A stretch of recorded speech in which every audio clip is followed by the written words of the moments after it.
Na, tęsiant šį pokalbį prie manęs prisijungia Brianas Katulis, vyresnysis bendradarbis Artimųjų rytų institute. Brianai, labai malonu tave matyti su mumis į 24 News anglų kalba šiandien. Jau girdime prieštaringų žinučių iš amerikiečių ir iraniečių. Viceprezidentas J. D. Vansas sakė, kad Iranas leis į šalį įeiti Tatena branduoliniams inspektoriams. Irano užsienio reikalų ministro atstovas dabar sako, kad tai nebūtinai tiesa. Pirmiausia, Teheranas nevedė dėrybų dėl branduolinio klausimo per šias dėrybas Šveicarijoje. Ir bet kokį bendradarbiavimą su Tatena turi patvirtinti Irano parlamentas ir aukščiausioji nacionalinio saugumo taryba. Tai kas iš tikrųjų buvo pasiekta Šveicarijoje? Nesu tikras. Dar neaišku, kokie buvo diskusijų apmatai. Tai buvo ilgos diskusijos. Bet kai turi dvi taip prieštaraujančias viešas versijas iš veikėjų, Trumpo administracijos ir Irano režimo, kurie iš esmės meluoja kasdien, sunku įvertinti. Kaip nepriklausomam analitikui, kiek visą tai primena tą politinių kampanijų laikotarpį po debatų, kai kandidatai diskutuoja vieni su kitais ir vyksta interpretacijų kova. Kas įdomu, kai išgirdau detalės apie Tatieną iš Amerikos pusės, prisiminiau kai kuriuos vasario mėnesio pokalbius, kuriuose dalyvavau dar prieš karą, kai girdėjau žmonių dalyvavusių JAV Irano dėrybose, kad Tatiena iš tikrųjų buvo prie stalo. Jie buvo pasiruošę grįžti į Iraną ir tai buvo svarstoma. Ir aš tai miniu todėl, kad kaip analitikas stebiu, kas bus pasiekta šiuose diskusijose. Tiek Ženevoje vykstančias, tiek tas, kurios tęsis 60 dienų, aš vertinsiu, ar jos yra geresnės nei tai, kas tikėtina buvo prieš karą vasario 27 dieną iš esmės. Tai gali būti netaip jau ir skirtinga, kas yra gana ironiška mano manimu. Iš esmės tai suteiks Irano režimui daug daugiau pinigų, kaip ką tik aptarėte, ir daug daugiau įtakos tokiom šalims kaip Persijos įlankos valstybės ir Izraelis, kalbant apie grėsmes, kurias Irano tinklas ir toliau kelia. Na, šie Tatena inspektoriai iš tikrųjų nebuvo Irane nuo 12 dienų karo, kuris vyko 2025 m. birželį. Jau praėjo daugiau nei metai. Bet net jei jiems bus leista sugrįžti, Brianai, kas gali pasakyti, kad jie iš tikrųjų stebi Irano branduolinę programą? Prieš šį karą Iranai rodė Tatena inspektoriams tik tas vietas, kurias norėjo parodyti. Jie slėtė slaptas branduolinės vietas nuo Tatena. Taigi net jei jiems bus leista sugrįžti į šalį, kas pasikeis?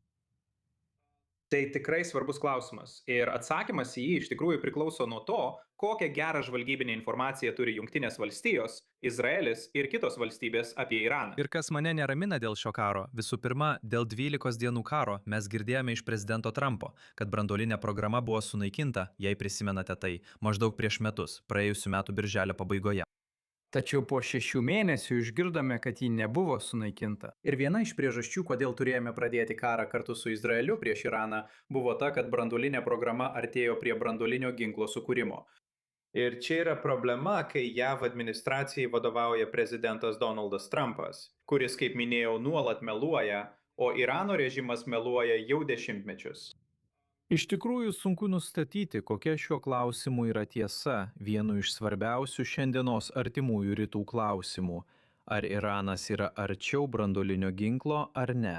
Ir galimybė, kad yra slaptų objektų.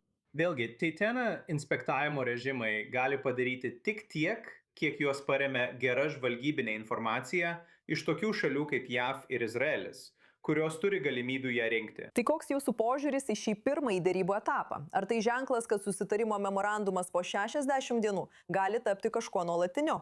Ar tai tik parodo, kokia trapi yra ši akimirka, kai Iranai beveik pasitraukė iš dėrybų ir net neleido joms tęstis nuo pat pradžių? Kaip jūs manote, kur link krypsta ši situacija?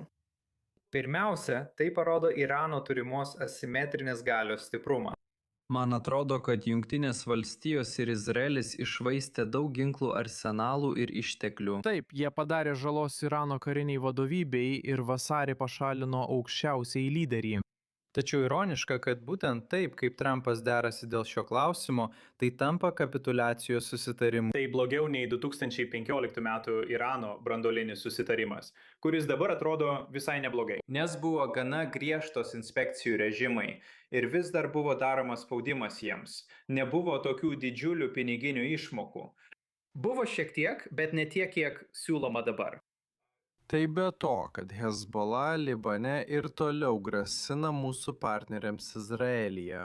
Man kelia nerima tai, kad prezidentas Trumpas, kadangi jis yra toks silpnas šalies viduje ir kadangi Amerikos visuomenė nusisuko nuo jo, jis siekia gana blogo susitarimo, jei stebėsime, ką daro J.D. Vance'as. Pažiūrėkime, ar valstybės sekretorius Markas Rubijus gali pasiekti geresnių rezultatų regione su Persijos įlankos valstybėmis, bet jos taip pat nėra patenkintos. Dėl ko jos nėra patenkintos, dėl ko jos labiausiai nerimauja po šio pirmojo derybų etapo? Na, jūsų ankstesnė ataskaita tai apžvelgia. Visų pirma, jie nėra patenkinti tuo, kad buvo užpulti, ypač Jungtiniai Arabų Emiratai ir kiti. Ir mes nesuteikėme tokios paramos ir gynybos. Turiu omenyje, situacija pagerėjo. Izraelis ir Jungtinės valstijos iš tikrųjų padėjo pagerinti padėtį. Be oro gynybos ir panašių dalykų tai galėjo būti kur kas katastrofiškiau. Jie taip pat nėra patenkinti, kad vyksta šios diskusijos, apie kurias iš esmės informuoti tik Pakistanas ir Kataras, kuris yra vienintelė GCC valstybė turinti prieigą prie jų. Kai kurios kitos didžiosios Arabijos įlankos valstybės nerimauja, kad jos iš esmės nedalyvauja derybose. Tai panašu į tai, kas vyko P5+1 derybų formate, kuris buvo naudojamas ruošiantis 2015 metų susitarimui. Ir būtent dėl to jie daugiausiai ir buvo nepatenkinti. Dėl to, kad nebuvo įtraukti. Čia nėra daug diskusijų. Todėl tikiuosi, kad tai geras ženklas, jog sekretorius Rubijus ketina su jais pasikalbėti. Tikiuosi, kad jis jų paklaus, ko jie norėtų matyti galutinėme susitarime, nes jiems teks gyventi tame regione. Ir būtent jie labiausiai kenčia ekonomiškai dėl Ormūzo sąsiaurio uždarimo, kurį, dar kartą primenu, Iranas neturėjo jokios įtakos, kol nepradėjome šio karo su Izraeliu vasario 28 dieną.